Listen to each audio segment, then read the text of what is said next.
Classificação indicativa. Livre para todos os públicos.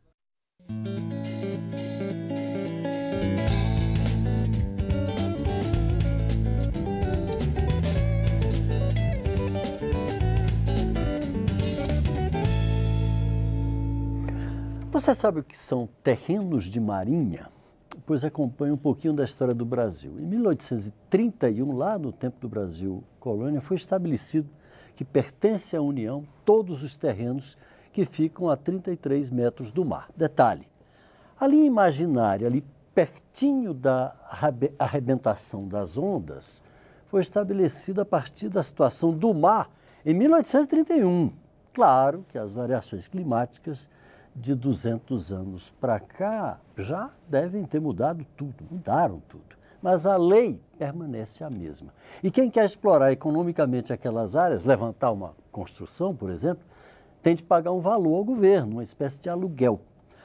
Alguns parlamentares entendem que a legislação caducou, não se justifica mais. Por isso, apresentaram uma proposta de emenda à Constituição, simplesmente extinguindo os terrenos de marinha. O deputado Arnaldo Jordi, do PPS do Pará, é um dos autores da proposta. Ele está aqui com a gente. Deputado, falando assim, parece que a gente está vivendo ainda lá no tempo do Império. Mas a verdade é que está mesmo, né? Do ponto de vista dessa legislação, nós estamos, né? Quer dizer, há quase 200 anos atrás, uma legislação que foi estabelecida na Câmara Ultramarina de Lisboa, lá em Portugal, para valer no Brasil, porque o Brasil era colônia de Portugal, permanece preservada até hoje, nos dias atuais. Não é? Então, quer dizer, é uma patologia jurídica da nossa legislação a permanência desse instituto tal como está. Ela nunca foi contestada, deputado? Claro que eu admito que a União possa ter algum domínio, talvez numa competência concorrente com as outras unidades federadas, afinal de contas, no conceito, nós somos uma federação, ainda que estejamos distante, no meu modo de ver, desse conceito pleno, que possa, por exemplo, na Amazônia, de onde eu sou, do meu estado do Pará, você possa ter algumas regiões em que a União possa ter ainda, junto com os estados e municípios, o domínio concorrente por conta de segurança, por conta de tráfico de droga. Que aí entraria no mesmo conceito de mar territorial. De mar territorial, tudo bem. Ainda se pode admitir algum. Fora disso, no espaço urbano, e esse é o grande problema de hoje, não tem o menor cabimento por conta de uma arrecadação de cerca de 1 bilhão, ou nem chega a isso por ano, que o governo federal, a União, não quer abrir mão disso. E toda a tragédia que isso representa, por exemplo, para o planejamento urbano, para... Quer dizer, afere o princípio da tributação, que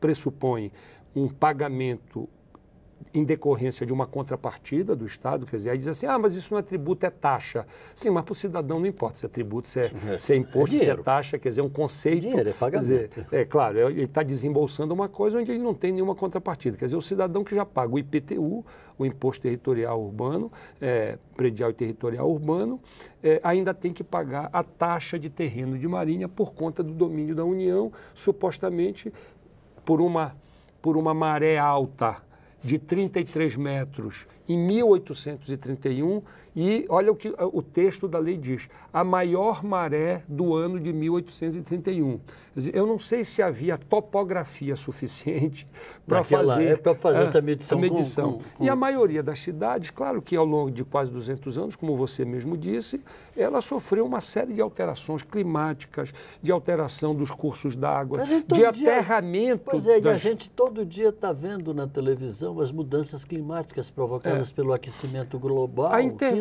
do próprio homem no sentido de organizar o seu espaço urbano para o bem e para o mal, tá certo? A lógica dos aterramentos da cidade com as grandes empreiteiras no início do século passado, enfim, todos esses fenômenos, claro que alteraram essa situação e a própria exigência hoje da legislação de que o município tenha obrigatoriamente o seu plano diretor no sentido de ordenar e fazer uma previsão do seu desenvolvimento, procurando dar sustentabilidade a esse conjunto de intervenções que as relações sociais, econômicas, urbanísticas promovem numa cidade. Isso acaba sendo empobrecido, isso acaba sendo dificultado por conta do conflito de interesse entre o município, que está ali no controle social, exercendo a sociedade, cobrando os centros comunitários, os sindicatos, os CREAS, os conselhos de arquitetos, enfim, toda a legislação que hoje harmoniza esse processo de desenvolvimento urbano com o superpoder da União, tá certo? Que não dá conta, inclusive, dos seus afazeres obrigacionais constitucionais, mas a fúria arrecadatória não abre mão. Ela não tá abre certo? mão. E o que é que a gente tem assistido? Prejuízos brutais da população mais carente, das populações dos barraqueiros das praias, das populações que estão... Você imagina o seguinte, eu sou da cidade de Belém, no estado do Pará. O município de Belém, 52% da sua população e do seu território está conceitualmente sob o domínio da União, sob o domínio do terreno de Marinha. Então, por exemplo, vamos pegar uma coisa que é emblemática em Belém, o Círio de Nazaré.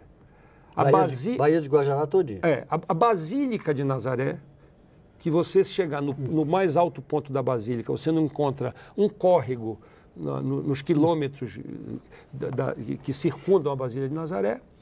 A Basílica de Nazaré está... Basílica de Nazaré, só para lembrar, é de onde sai a famosa procissão do Círio de Nazaré, com a imagem... Que, aliás, é linda.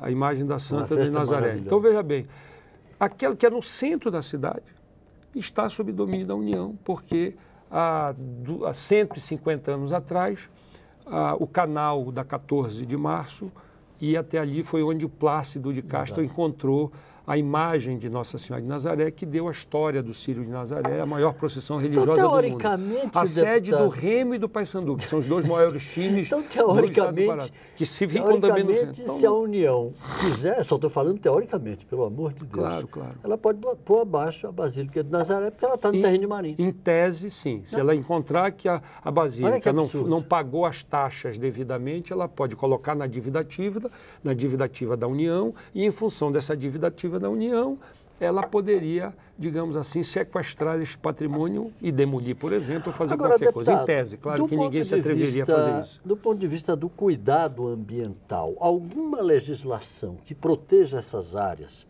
por exemplo, da especulação imobiliária alucinada, não se justificaria?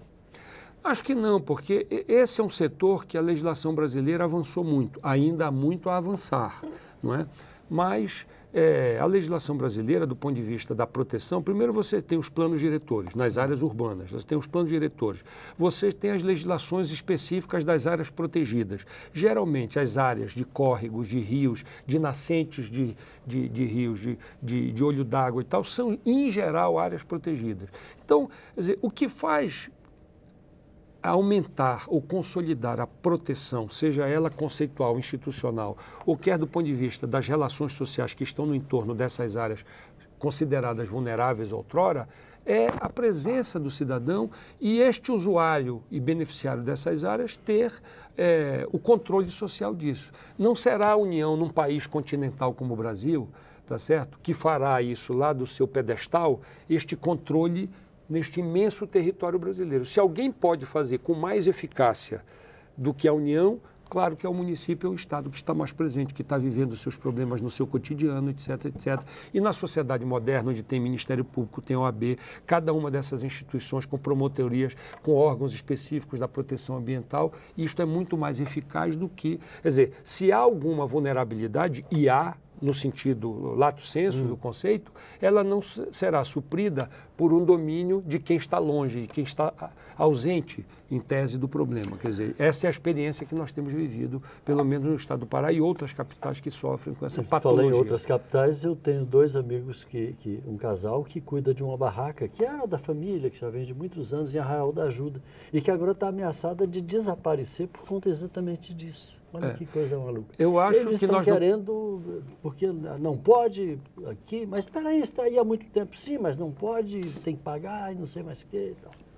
Eu acho que nós precisamos, quer dizer, nessas áreas isso deve acontecer com 1000 barraqueiros? Em geral. Você tem, por exemplo, o direito de concessão de uso, você não precisa ser de tutela da União. Você pode fazer o Estado, você pode fazer o município. Quer dizer, é preciso efetivamente fiscalizar.